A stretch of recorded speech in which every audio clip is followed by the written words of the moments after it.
Welcome to this deep dive. We're going to explore something kind of surprising, Mm-hmm. how Jesus's teachings and money, like how they come together. Okay. You might be thinking, hold on, wasn't Jesus all about love and forgiveness? Right. And yeah, you'd be right. Yeah. But his ideas on wealth and possessions were, well, surprisingly complex. Like they really make you think. Yeah, it's true. We often kind of skip over those teachings, Right. but there's a lot there. Yeah, A lot of depth and nuance that can really challenge us. absolutely. And we've got a ton of sources here. Yeah. Passages from the Bible and some really insightful commentary. Okay. So we can like really unpack what Jesus was saying about money. Ready to dive in. Absolutely. Let's go. All right, let's jump in with one of the most powerful teachings. Okay. We see it in both Matthew and Luke. It's that famous line, no one can serve two masters. Either you'll hate the one and love the other, or you'll be devoted to the one and despise the other. You cannot serve both God and money.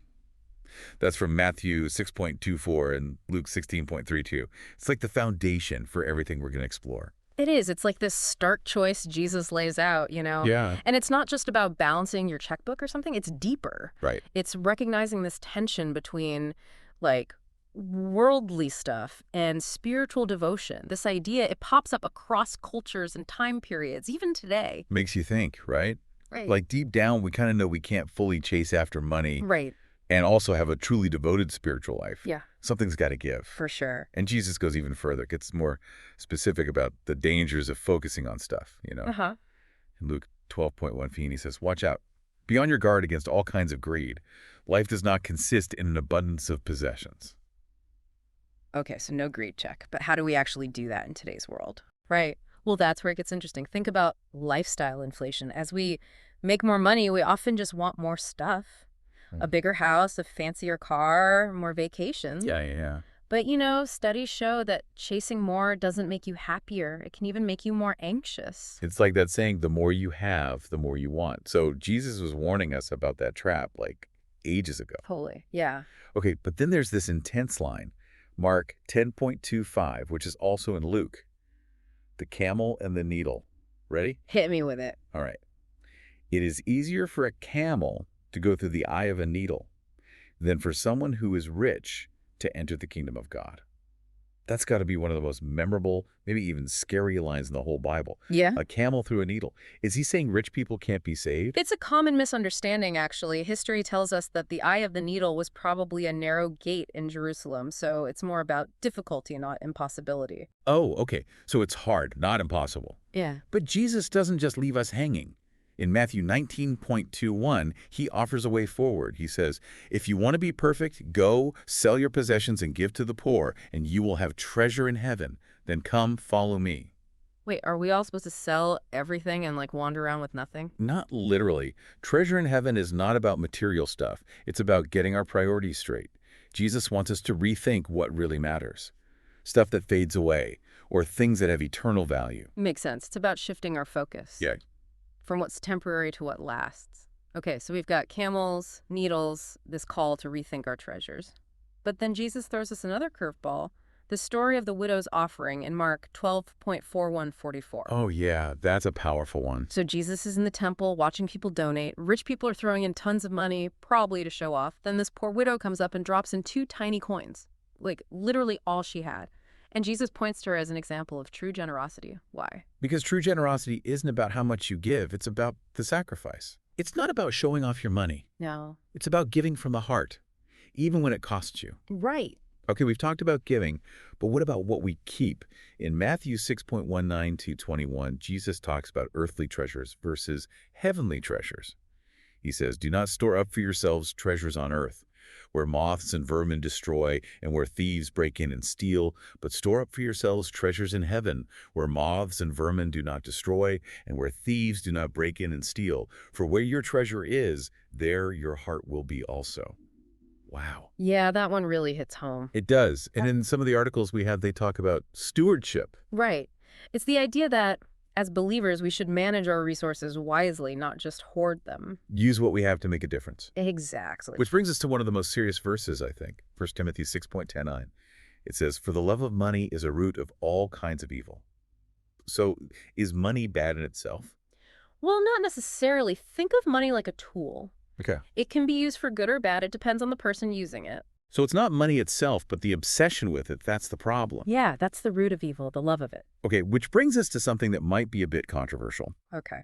Christian communism. It was in one of our sources, and I'll be honest, it kind of threw me off. I get it. It's a thought-provoking term, for sure.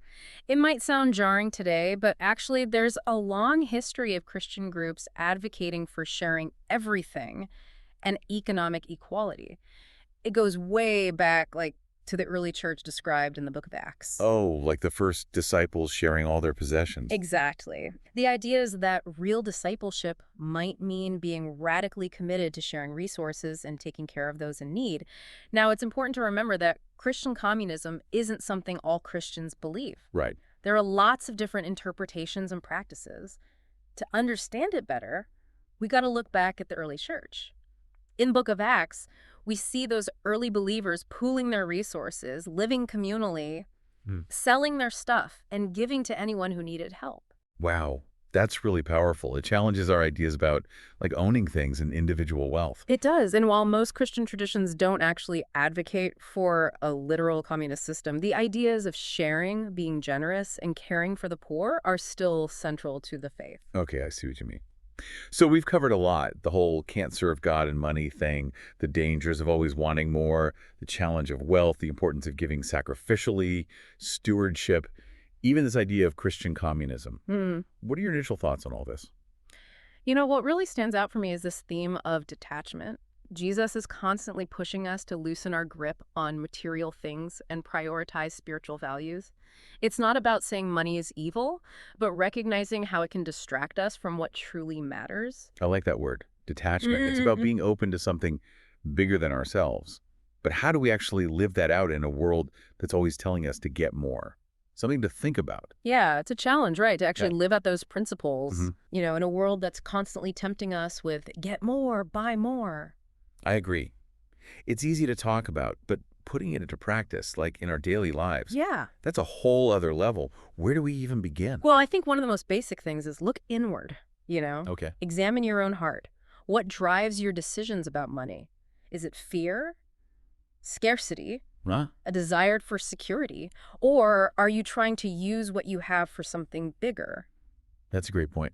Before we even look at our spending, we need to do some soul searching. Right, yeah. Figure out what's really motivating our financial choices. Exactly. And once we get that, once we understand our motivations better, then we can start to align our actions with our values. This might mean changing our spending habits, like really changing them. You mean like maybe cutting back on those impulse buys or that expensive coffee every day? It's about choosing what's truly important. Remember what Jesus said in Matthew 6.21, "For where your treasure is, there your heart will be also." If we're always going after material things, our hearts are going to get stuck on those things. But if we invest in relationships, experiences, and helping others, that's where the real fulfillment is. I think that's a key takeaway from all of Jesus's teachings on money. It's not about deprivation. Right. It's about aligning your resources with what you truly value. I get it. It's about making conscious choices Yeah. that reflect our deepest values, not just going along with what everyone else is doing with that whole consumerist culture. Exactly. And honestly, that can be super freeing. Yeah. When we let go of trying to keep up with everyone else, it opens up space for the things that really matter. Generosity, compassion, a sense of purpose beyond ourselves. You keep coming back to generosity. That's a big theme with Jesus, for Yeah. sure. We talked about the widow's offering earlier, and that story really highlights giving sacrificially, not just giving away our extra money. Yeah, it's about giving from the heart. Even if we don't have a lot, Right. we can be generous with our time, our talents, our energy, volunteering, mentoring, just being there for someone who needs it. Those are all powerful forms of generosity. I love that. It's a reminder that generosity isn't just about money. It comes from within. But I know some people might be thinking, okay, this all sounds great, but I'm barely making ends meet. How can I be generous when I can barely pay my bills? That's a real concern. And it's important to be honest about our financial situations. Remember that concept of stewardship. It's about managing our resources wisely, and that means taking care of our own needs too. Right. Sometimes the most generous thing you can do is to get your own finances in order. It's like putting on your own oxygen mask first before helping others, right? Exactly. You can't give from an empty cup. So if we're trying to connect all these teachings to practical tips for handling money, we've got inner reflection, aligning spending with values, embracing generosity even when it's tough, and practicing responsible stewardship. What else? Yeah. What else should we keep in mind? Something that's often overlooked. Contentment. In a society that's always telling us more, more, more, Mm-hmm. it's so easy to fall into that trap of comparing ourselves to others and feeling dissatisfied. It's true. Social media doesn't help. Everyone's showing off their perfect lives, vacations, gadgets. It's easy to feel like we're not doing enough. Exactly. But real contentment comes from appreciating what we already have. Our relationships, our health, our talents, the little joys around us. Gratitude is key. Focusing on what we have, not what we lack, that changes everything. And then we don't need to constantly chase after more stuff. It's a powerful way to counter that consumerism that fuels so much financial anxiety. When we cultivate contentment, we can use our resources wisely and generously without being driven by fear or scarcity. This has been really insightful. We've talked about so much, from camels and needles to the incredible generosity of a widow. We explored detaching from possessions, stewardship, and the power of contentment. As we wrap up this part of our deep dive, what stands out to you the most? For me, it's realizing that Jesus' teachings on money aren't just a bunch of rules. They're an invitation to a richer, more meaningful way of life. A life where our resources reflect our values and our hearts are free to pursue what truly matters. That's a great way to put it. It's not about deprivation, it's about freedom. Freedom from that constant need for more, freedom to live generously and with purpose. But how do we get from these big ideas to actually living them out? That's what we'll explore in the final part of our deep dive.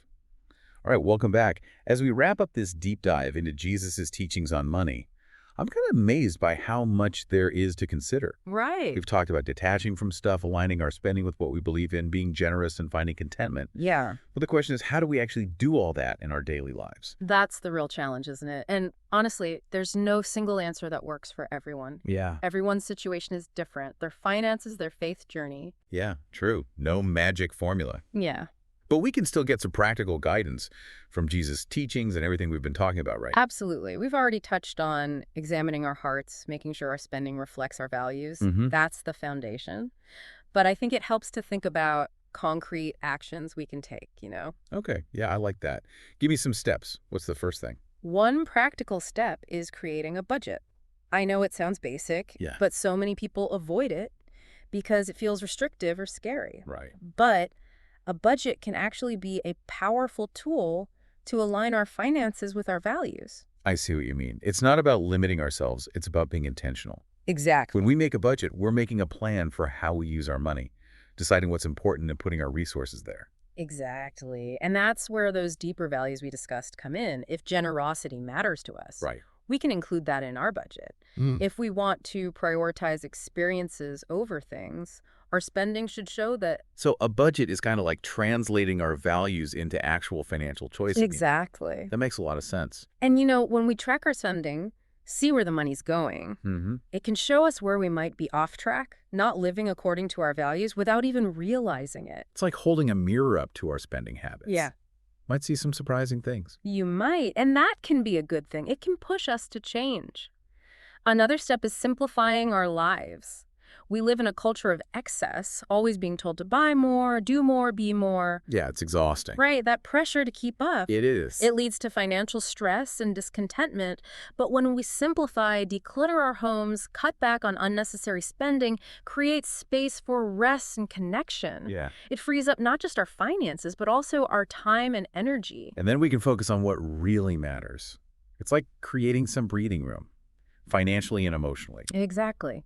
And in that space, we can be generous, practice contentment, invest in things that bring lasting joy.